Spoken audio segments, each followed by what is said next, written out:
या अपघातामध्ये 2-3 प्रकार जे समोर आलेले आहेत ना, पहिला जे प्रकार आहे तो रनवे.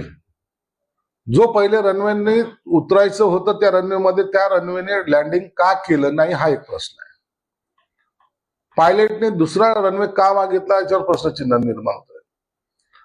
आता ह्या रनवे आणि धोका जर असेल तर त्यांना ते पुन्हा विमानामध्ये एवढं इंधन होतं की त्यांना पुन्हा विमान मुंबईला परतवून जाता आलं असतं किंवा पुण्याला उतरवता आलं असतं. पण ते न करता का झालं हा एक प्रश्नचिन्ह आहेच ना.